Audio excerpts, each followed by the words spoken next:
Hey everybody, welcome back to an episode of the Tuesday Panic, the show for the unprepared youth worker like you and me sometimes. And today I want to talk about the issues that are going on in Baltimore.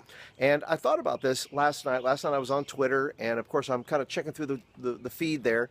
And I thought to myself, what a terrible shame, first of all, that it's even happening at all. But what a greater shame is that if we don't talk about it with our kids, and talk about it with our students. Now, I don't know what your student makeup is. I don't know what your students look like. I don't know what part of the country they're from.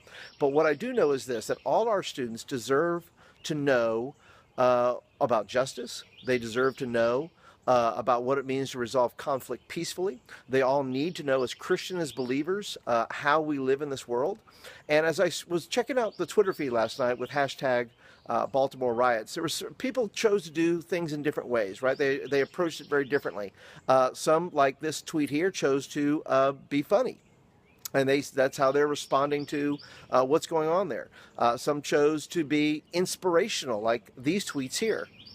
And then even some more just decided to be, outrageous, or to just express themselves of what they saw that was going on, like in this tweet here.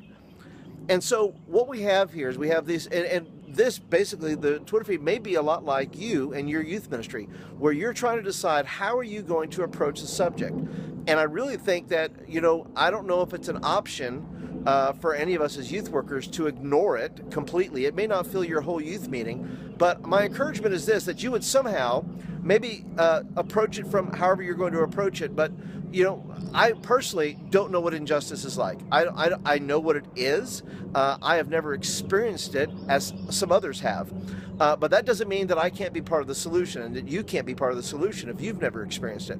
And so what I hope to do with my students is have a time of prayer, have a time of sharing within the scriptures.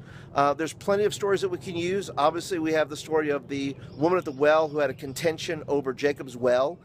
We have the parable of the Good Samaritan, which is, by the way, a great way to introduce these tweets here, because some people chose to go the service route and say, look at these heroes that decided that after this thing was over, for the time being, that they decided to get out there and start cleaning up.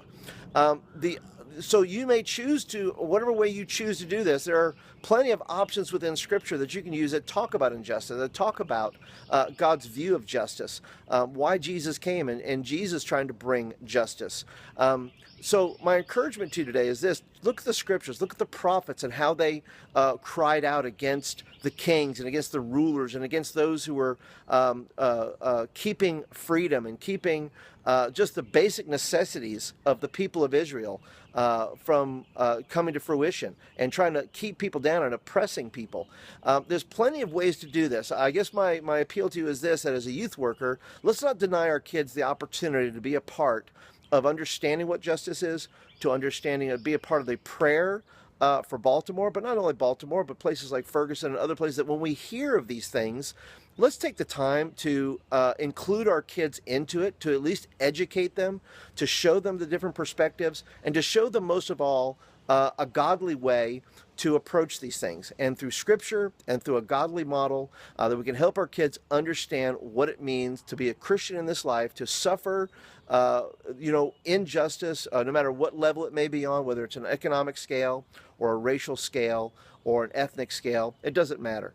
But we have to be able to do this as youth workers. So my hope is that you will take the time in your youth meeting to simply at least have a prayer time with your kids. It could be anything from lighting a candle to simply having people pray for the people, pray for both the people of Baltimore, the police, the government, and those things. And we know that the enemy will come in at any point, and he will try to destroy a city, and will try to destroy it through its people. And we want to be a part of holding that back if we can, and let our prayers be heard. So anyway, thanks for joining me today for the Tuesday Panic. I hope this was something useful today. I hope that you're challenged.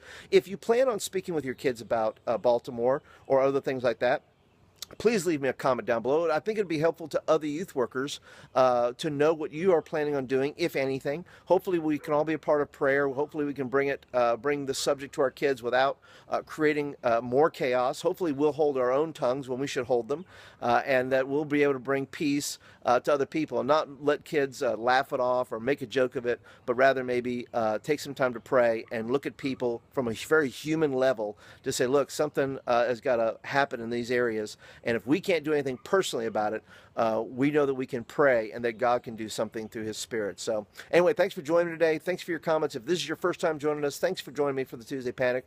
If you want videos like this in your inbox, please go ahead and hit the subscribe button right there, and that will get videos like this in your inbox. And of course, if you're a regular, thanks for joining me today. Hit that thumbs up button. That lets me know you like the video and want more of them. And I'm going to leave a few scriptures down below in the notes down there, so feel free to use those if you'd like with your group. But I'd love to hear from you, and I want to thank you for joining me today. So I will see you guys next week for Meant to Be Monday. Until then, have a great youth meeting. Talk to you later. Bye-bye.